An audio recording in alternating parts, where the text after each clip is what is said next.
Hello students, and this tutorial we will talk about the international market segmentation and the international PLC. So starting from the segmentation, I have already made one of the tutorial on market segmentation. So if you want, you can refer to that tutorial also. But since I am making this video for the international business paper in which this topic is there, so I just like to brief this topic to you. Segmentation, as the name suggests, is based on a thinking where the company needs to segment the market, right? And why it needs to do is basically one product cannot satisfy the need and want of each and every customer. So what the company needs to do is they have to make the product in such a way so that the need of each and every customer can be satisfied. Means they have to come up with multiple kinds of products, or in other words we can say that it's a strategy which involves dividing a broad target market into subset of consumer business or countries who have common needs, interests and priorities. Means in the market we can assume that we have different kinds of groups, and these groups have similar kinds of need and want, and we have to offer the product for one particular group, and for the another group we have to design the product according to the need and want of that group, and again that product is offered to the second group. So likewise this segmentation can be done. If we talk about the basis of market segmentation, generally talking about the four segmentations are there. The one is geographic, which the name suggests is based on the geographic conditions, right? And in this we can categorize on four different types or four different bases. The one is the region, if you are dealing in India, so you can have the northern region, southern, east, west, central region. If you are dealing from for the entire globe, you can have the Asian market as one region or the European market as one region. Accordingly you can do the segmentation. The climate condition of each and every country is different, so the segmentation can also be offered or done on this basis. There are many products which are suitable for a particular kind of climate. For example, if the Deccan is from Japan, and Deccan company makes the air conditioners, but air conditioners are again not used by each and every country in the globe. India is one of the favorite destination where we have all the three climatic conditions here, so that product can also be well marketed here in India, but not in Russian market, because where the around the clock, around the year, there is a temperature in minus, or the winter kind of thing, the snowfall is there, so the ACs, air conditioners, are not required there. So based on the climate you can do this. Market density on the other hand can also be criteria in which the company studies that how many people are there in a particular square kilometer, or how many the what is the market size of that particular nation. So the larger is the market size or the population size, the bigger profit is, because you can easily target many of the customers in one particular place. The market size denotes the prospective customers at a particular market, and based on the market density, as I said, the market size can also be explored, because you can easily have an idea about that how many customers in a particular market in future will use the product. On the second hand, we have the demographic segmentation. Demographic means the study of population characteristics, and based on that, we have certain kind of bases like the age and lifestyle. See, age is one of the very important feature of the population. In India, we have if we study the age bracket, so we have the majority of youth here. Means the people who fall in the bracket from 25 years to 40 years are in majority. And if you have done the research on certain things, you will find that most of the cosmetics, apparels, kind of things, and fashion oriented goods are easily sellable in such kind of bracket.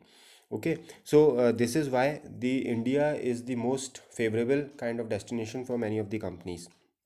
Second one is the gender. There are many products which can be sold gender wise, like Aladdin, L'Oreal, Garnier. They especially make the products keeping in mind the girls and the women's. So this is also a part of a study that in a particular area how many girls or women live, so that a company can easily approach them. Third is the income. There are many products which are made by keeping in mind the income of the customer, like you make Maruti 800 or Maruti Alto, so that refers to a particular income bracket, means only the middle class people can afford this particular car. And if you jump up in the above category like Ciaz or Brisa, that can only be taken or purchased by the people who have the higher income bracket. So likewise, if you consider any of the company like Maruti or Bajaj or Hero or Honda, they have many products into different range, into different prices. Occupation is also a part of study. In a particular area, how many people have the business, how many people are doing the job, how many people are engaged into profession. And likewise, the company, whatever the company is offering, they can target their favorite kind of occupation. Then marital status is also one of the subject to study. The people, how many people are married, how many people are unmarried. Many of the products and services Suri Color Labs, Natraj Color Labs, photo studios. Then just like in Bareilly, we have the Manevar bridal and groom accessories, dressings. So such kind of things can only target the marital status from a particular population.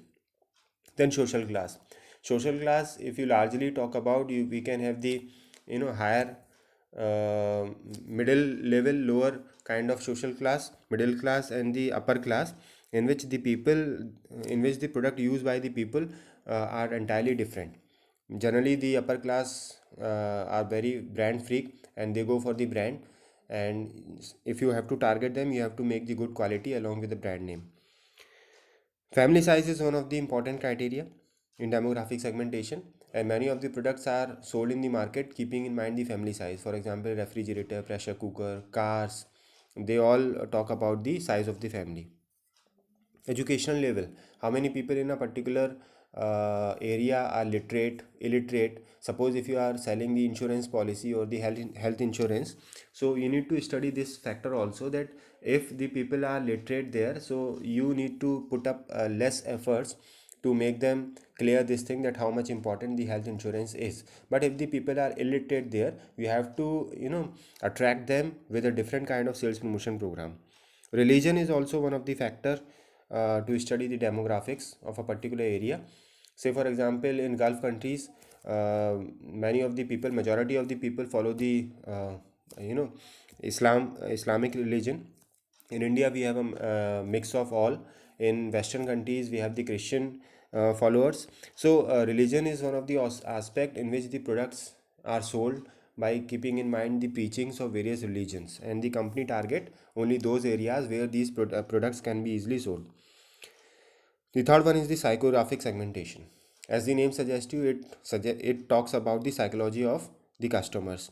The first one is the lifestyle. The lifestyle of each and every customer is based on certain factors like where you are living. For example, in India, if you are living in Delhi or Mumbai kind of cities or Pune, so there the metro style is in fashion, and the people are very brand freak. The people normally have the late night parties, so there is a culture of pub, restaurants over the night.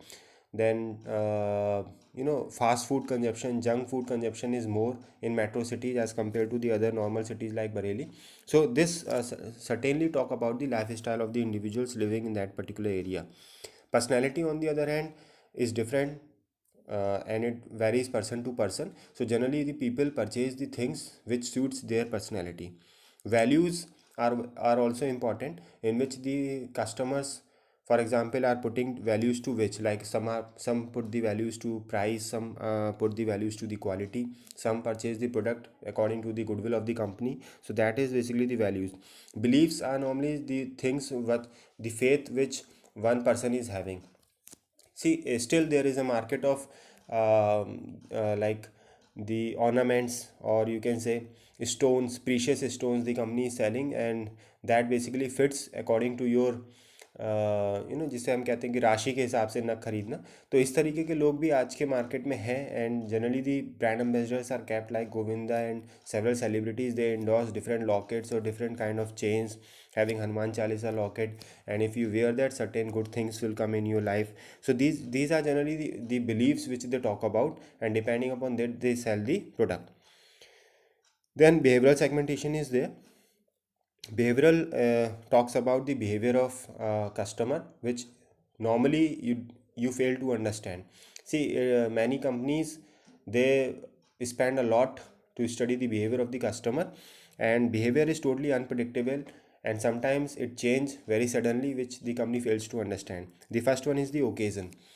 Behaviour से ही connected है occasion. So occasion basically one time हो सकता है. Occasion may be that comes in to every third और fourth year. Like occasion is like Diwali is one occasion, your marriage is one occasion, your birthday celebration is one occasion. So many of the products keep a track over it. And this, like the event manager, so basically the companies who are doing the event managing talks about the occasions only, that for which occasion you are talking about.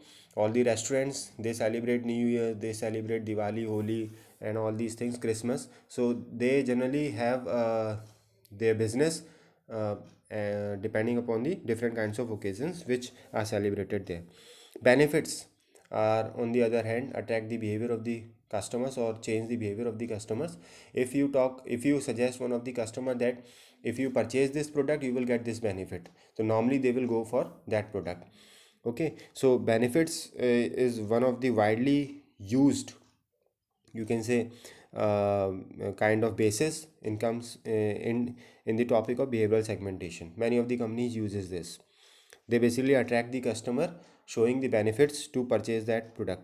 User status is the other thing, in which the company tries to find out that in which particular uh, point the customer is. Depending upon the user status, the customer can be the ex user or the regular user or the one time user, and the company can throw different strategies to attack that customer. Quantity, on the other hand, talks about, see, many of the customers are there which always sees that how much quantity of a particular product they are getting. So if you offer them a quantity which they have never expected, or in the same price range, if you are offering the more quantity to them, they will definitely go and purchase that product. Readiness is also the state of the customer. For example, is he aware or unaware of the product, or is he informed by your salesperson or advertisement about the product, whether the interest is generated of the customer, and if the interest is generated, how much desirous he is to purchase the product, and finally the intent to buy or not, means if he has purchased the product or not. So all these things are comes into the readiness of the customer. Loyalty status में भी हम divide कर सकते हैं, like the customer is a hardcore loyal, और he is a shifting kind of loyalty, और he is a switcher. Attitude also denotes the behavior of the customer, whether he has a positive attitude toward the customer or the company, or whether he is having a negative attitude toward the customer and the product. Now after that we talk about the PLC, and in the international market generally we have this PLC also.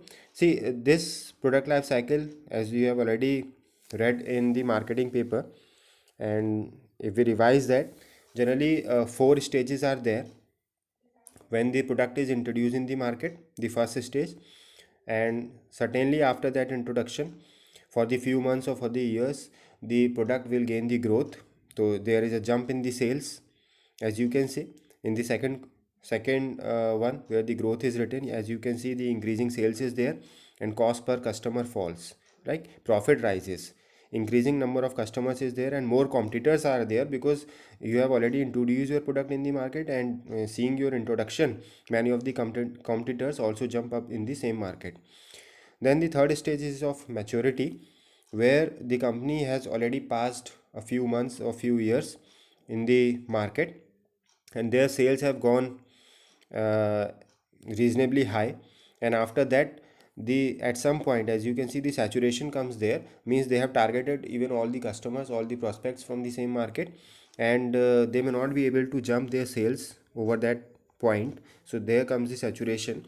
And after some time, if the company don't see it seriously or don't overcome it seriously, the sales of the product will uh, decline after that. And that is basically the alarm for the company, and serious efforts needs to be done at that particular point to jump up the sales, and to retain their customers. Okay, so this is the normal PLC which generally we talk about. Now let's have a look over the international product life cycle. and with the examples from the MNCs we can understand it. The first is the stage which I call as the introduction and the growth stage, where the MNC manufacture product is there in the developed countries and it is exported to the developing countries. Normally the PLC, international PLC, starts from the developed nations, from where originally the MNC belongs to, and they generally develop the product in their home nation. And since the product is new and the innovative, so that same product is exported to many other countries, especially the developing markets. The second stage is the early maturity, where the MNC moves production to developing country, begins importing to the home country. As the introduction has already been done and the competitors have seen the introduction of your product, and they also have started making the similar kind of product, and also the increasing cost of raw material and managing the operations is also rising. So what the company do is, that moves the production facility or some of the operations to the less developed nations, and they try to manage the entire manufacturing from there only. So that is the second stage. The product is manufactured in the developing nation, and from there only the MNC exported to the other nation, other corners of the world. Third is the late maturity, in which the developing country competitor exports product to MNC, home country, and competes with MNC imports.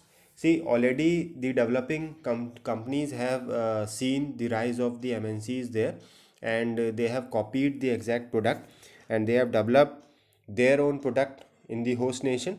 And at this stage, generally the MNC feel the competition from the host countries companies, and generally they develop the same kind of product and sell and export it to the same nation from where the MNC belongs to. Finally, the decline stage is there, where the developing country markets remain viable.